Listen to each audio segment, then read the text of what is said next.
আর এই যে ফেসবুক ইউটিউবিংয়ের যে যুগ আসছে, এতে করে দেখবেন যে একদিনের মধ্যে 24 ঘন্টা যদি দিন হয়, তার মধ্যে মিনিমাম 5 থেকে 6 ঘন্টা অনলাইন খেয়ে ফেলছে।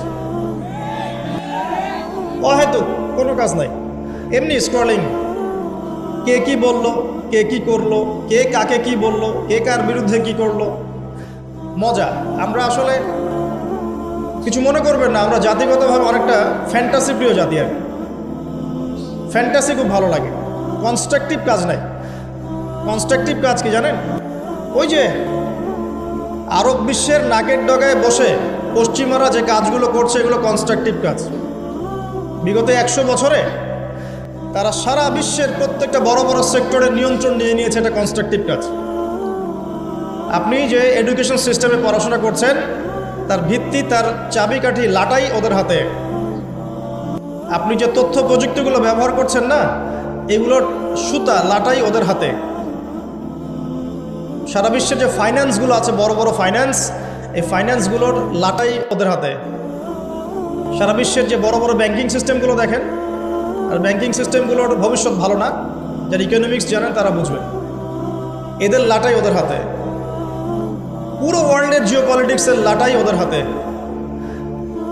এই কাজগুলো ওরা কনস্ট্রাকটিভলি করেছে, সময় নষ্ট করে নাই বিগত 100 বছরে। আপনাকে আমি ইতিহাস পড়তে বারবারই বলি, আরও একবার রিকোয়েস্ট করছি, বেশি না, 1914 সাল থেকে শুরু করে, প্রথম বিশ্বযুদ্ধ থেকে শুরু করে এই 2022 সাল পর্যন্ত ওয়ার্ল্ডের হিস্ট্রিটা একটু পড়ে দেখবেন, কিভাবে বিশ্ব আজকে এই অবস্থায় এসেছে। দেখবেন আমরা জিতিনি, বরং আমরা হেরে গেছি। আমরা এমন জাতি ছিলাম না। আমরা কেমন জাতি ছিলাম একটু দেখাচ্ছি।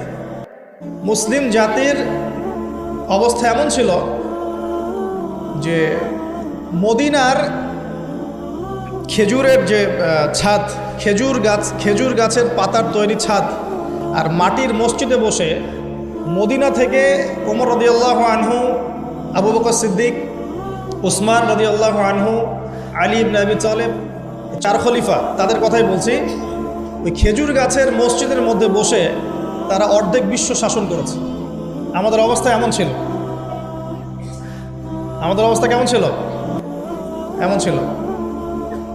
অবস্থা দেখেন, আমাদের পরিবারগুলো এত সুন্দর ছিল যে পুরো পরিবারের মধ্যে তালিম, কোরআন, হাফেজ কোরআন, পরিবারের মধ্যে আলেম, মুফতি, মুহাদ্দিস দিয়ে ভর্তি ছিল।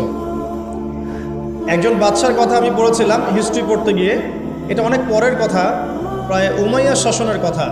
যখন উমাইয়াদের পতনের সময় চলে আসছে, তারা কর্ডোভায় চলে